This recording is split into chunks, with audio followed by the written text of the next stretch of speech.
Hello friends, welcome to Deepthi Recipes.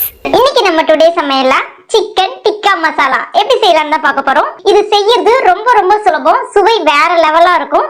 நீங்க chicken லவர்ஸா இருந்தீங்கன்னா கண்டிப்பா இந்த ரெசிபி உங்களுக்கு பிடிக்கும். இது இப்போ நம்ம எப்படி செய்யறதுன்னு பார்க்கலாம். அதுக்கு நான் இன்னைக்கு 350 கிராம் அளவுக்கு சிக்கன் எடுத்திருக்கேன்.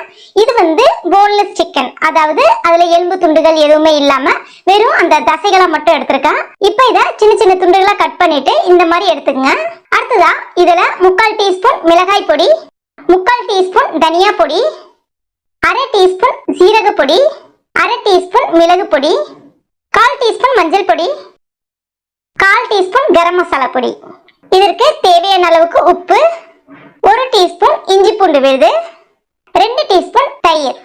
எல்லாத்தையும் ஒரு தடவை நல்லா கலந்து விட்டுங்க. அந்த மசாலா எல்லாமே ஒன்னோட ஒன்று நல்லா கலந்து வரணும்.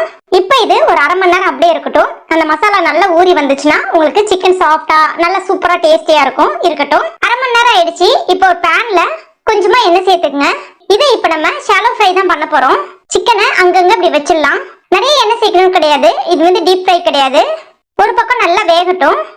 இப்போ ஒரு பக்கம் நல்லா வெந்த பிறகு இதை இப்போ நம்ம திருப்பி போட்டுடலாம். மறுபடியும் ஒரு 5 நிமிஷம் வேகட்டும். இப்ப பாருங்க, எல்லா பக்கமும் நல்லா சிவந்து வந்திருக்கு. லைட்டா இந்த மாதிரி குத்தி விட்டீங்கன்னா சிக்கன் நல்லா வெந்திருக்கணும். இப்போ இதை நம்ம அப்படியே எடுத்து வச்சிடலாம். அடுத்ததா ஒரு கடாய் ஒன்று எடுத்துக்கங்க. இப்போ இதுல 3 டீஸ்பூன் எண்ணெய் சேர்த்துக்கங்க. எண்ணெய் காஞ்ச பிறகு 1 டீஸ்பூன் சீரகம் வெடிச்சு வந்த பிறகு 2 மீடியம் சைஸ் பெரிய வெங்காயத்தை நல்லா பொடிசா கட் பண்ணிட்டு எடுத்துருக்கேன். அதையும் இப்போ இது கூட சேர்த்துட்டு நல்லா வதக்கி விட்டுக்கலாம். வெங்காயம் நல்லா பொன்னிறமா வதங்கி வரணும். இருக்கட்டும், பாருங்க வெங்காயம் நல்லா பொன்னிறமா வதங்கி வந்துருச்சு. இப்போ இதுல 1 டீஸ்பூன் இஞ்சி பூண்டு விழுது சேர்த்துட்டு அதனுடைய பச்சை ஸ்மெல் போற அளவுக்கு நல்லா வதக்கி விட்டுக்கலாம். அடுத்ததான் 1 டீஸ்பூன் தனியா பொடி, 1 டீஸ்பூன் மிளகாய் பொடி, 1/4 டீஸ்பூன் மஞ்சள் பொடி, 1/2 டீஸ்பூன் சீரக பொடி.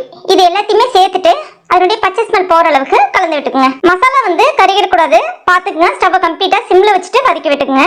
அடுத்ததான் 2 மீடியம் சைஸ் தக்காளி பழத்தை மிக்சில நல்லா அரைச்சிட்டு எடுத்து வச்சிருக்கேன். இப்போ அதையும் இது கூட சேர்த்துக்கலாம். சேர்த்துட்டு நல்லா கலந்து விட்டுக்குங்க. தக்காளியில இருக்கக்கூடிய அந்த பச்சை ஸ்மெல் போயிட்டு லைட்டா ஓரங்கள்ல எண்ணெய் பிரிஞ்சு வர ஆரம்பிக்கும். அது வரைக்கும் இதை நம்ம வதக்கிக்கலாம். இப்போ பாருங்க, அதனுடைய பச்சை ஸ்மெல் போயிட்டு எண்ணெய்லாம் லைட்டா பிரிஞ்சு வர ஆரம்பிச்சிருக்கு.